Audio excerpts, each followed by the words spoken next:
Hi, my name is Alisar Bechdel, and I am trying to create a way for me to reflect and have a ZM on the universal wave of content distribution and creation um, experience. So, first and foremost, I have to share that Jesus, I hear voices, and I've heard Jesus's voice. And I have a story to share about that. I believe that the whole world would love to hear. And it kind of goes like this. So I've been practicing my voice in singing, and I was singing Hallelujah in the mirror. And towards the last Hallelujah, because the song kind of repeats the word. Jesus came to me. I was looking at myself in the mirror, and he came to me in my eyes, and he said, "Thank you. Wow, thank you." And he was crying, and my eyes lit up this blue green color and sparkled like ever since then they've been sparkling like diamonds. And then I see like that blue green color in others' eyes sometimes. But that's the first time I had ever seen that. And I cried out of happiness, and ever since then, I consider myself Christian. I consider myself um, a firm believer in Jesus and his sacrifice. So I also heard him. He asked, so like I started hearing his voice. So he asked me to draw him.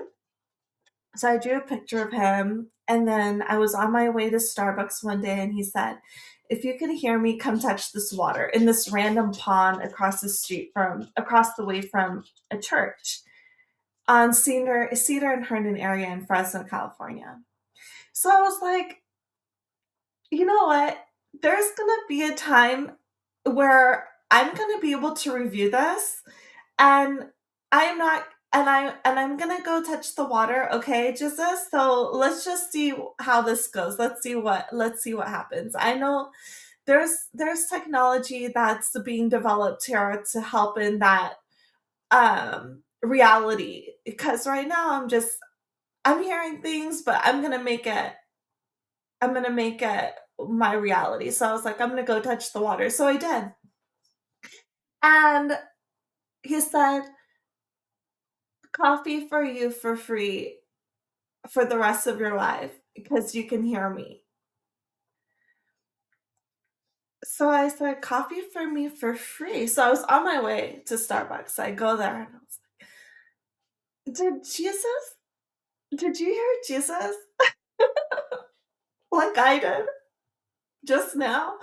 Like 5, 10 minutes ago? Like, this isn't a joke. This is real. He said coffee for me for free because I could hear him. And the barista was like, "Not today. No, no, I didn't hear that." So I just ordered my drink and continued with that thought. So much so, it was like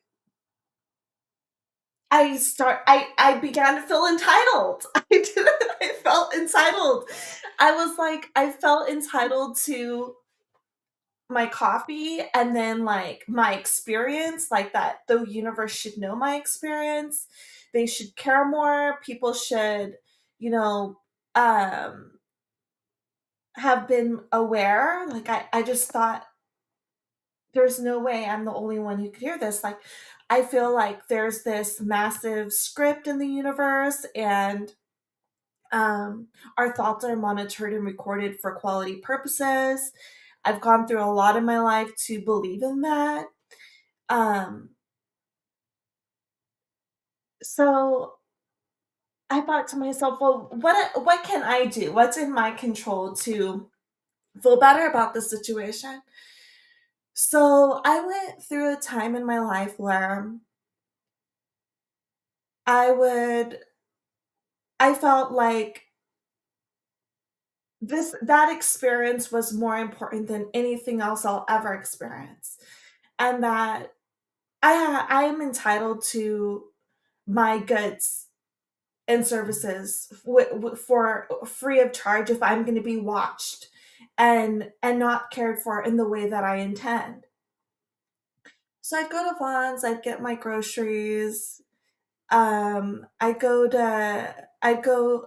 to like Target and get my goods. And I wouldn't pay sometimes. And I felt terrible for it. And sometimes I had money, sometimes I didn't. I had lost my job and I went to Papa Joy. So I went to like a local cafe that was at one point a Starbucks but changed. And they really, the owner, he puts Jesus first, and it's really a place of God and prayer and priorities and family and faith. Um, and it's made a really nice mark in our community. So I love going there. And I went there one day, and he was there. The owner, Zach, he was like, "Hey, hi." I was like, "Hi, hey." And I was like, "Oh my God, did you hear Jesus that one day?" He's like, "No, I don't know what you're talking about." I was like,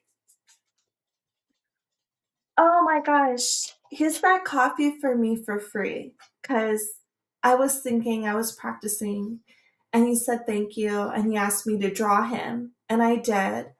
And then he asked me to touch some water in a pond across the street from the church, and I did. So then he said coffee for me for free, and I don't know who else heard. And he said, "No, I didn't hear, but I am now. Like, what would you like?" And I was like, "Oh my gosh, are you serious?" Like, yeah. I was like, "Oh my gosh, large ice hallelujah, please." Okay, one second, Mingo. Let me finish my story. So I was like, "Okay, cool. Thank you." Like, he heard me out. So then I gifted him the original Jesus portrait that I drew. I gifted it to him in Cup of Joy. And then I still have, I put it on canvas and I still have that. But I hope you enjoyed. I need to go take my dog out. I'll be back.